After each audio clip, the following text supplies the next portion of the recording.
Alkisah, ada sebuah kapal yang terjebak badai besar di tengah laut. Nahasnya, kapal tersebut hancur, dan semua penumpang di dalamnya mati tenggelam ke dasar laut, kecuali satu orang. Dia selamat, dan terdampar ke pinggir pantai. Setelah beberapa saat, ketika dia sadar dan matanya terbuka, dia menemukan dirinya berada di sebuah pulau terpencil. Segera setelah pria itu bangun, dia mulai berdoa kepada Tuhan. "Oh Tuhan, tolong kirimkan saya bantuan agar saya bisa keluar dari tempat ini." Detik demi detik, menit demi menit, jam demi jam pun berlalu, tetapi tidak ada bantuan yang datang untuknya.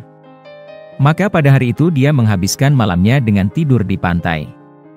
Keesokan harinya ketika dia bangun, dia kembali berdoa kepada Tuhan, tetapi tetap tidak ada pertolongan yang datang. Hari demi hari berlalu seperti ini. Sekarang dia benar-benar menyerah. Dia memutuskan untuk menjalani kehidupan di pulau terpencil sebagai takdirnya.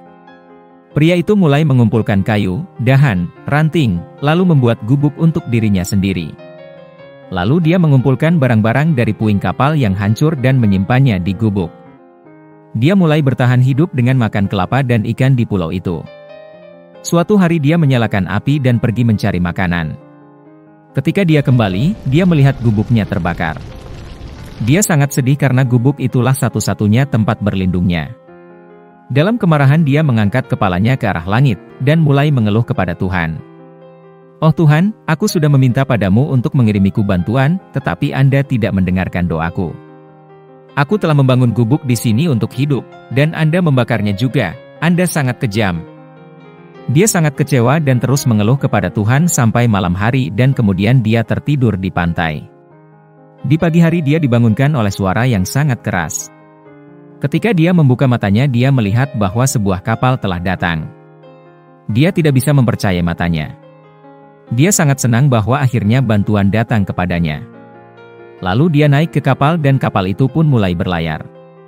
Setelah naik kapal, pria itu bertanya kepada kapten, "Bagaimana Anda tahu bahwa saya terdampar di pulau terpencil ini?" Kapten menjawab, "Kami melihat sinyal api yang dikirim oleh Anda. Jadi kami mengerti bahwa ada seseorang di pulau itu, itulah mengapa kami datang ke sini." Pria menimpali, "Saya tidak mengirim sinyal api." Kapten membalas, "Tetapi kami datang ke sini hanya setelah melihat sinyal api."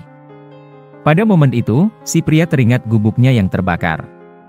Dia mengerti bahwa sinyal api yang dibicarakan kapten adalah gubuknya yang terbakar. Dia mengerti bahwa itu adalah rencana Tuhan untuk mengeluarkannya dari pulau terpencil dengan membuat gubuk terbakar. Dia mengerti bahwa rencana Tuhan lebih besar dari rencananya untuk dirinya sendiri dan dia mulai berterima kasih kepada Tuhan. Jika kita melihat dalam hidup, kita akan menemukan bahwa kita telah membuat perencanaan. Namun apa yang kita inginkan, tidak terjadi.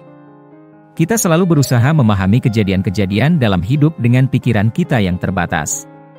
Ketika masalah menimpa kita, iman kita mulai goyah. Kesabaran berubah menjadi putus asa. Harapan mulai hilang. Dan kita mulai mengeluh kepada Tuhan. Padahal pada saat-saat seperti itu, kita harus berusaha keluar dari persoalan tersebut dengan mempertahankan iman kepada Tuhan. Di dunia dengan lebih dari 7 miliar orang, Tuhan memiliki tujuan dan rencana untuk setiap kehidupan kita. Kita harus terus melakukan upaya dengan tetap beriman kepada Yang Maha Kuasa tanpa kehilangan semangat. Usaha kita, dan pertolongan Tuhan, merupakan dua kombinasi yang dapat mengeluarkan kita dari setiap kesulitan. Oleh karena itu setiap kali dalam hidup kamu merasa rencanamu gagal, dan bertentangan dengan keinginanmu, selalu ingat bahwa Tuhan punya rencana lain untukmu. Dan rencana Tuhan selalu lebih besar, juga lebih baik daripada rencana kamu untuk diri kamu sendiri.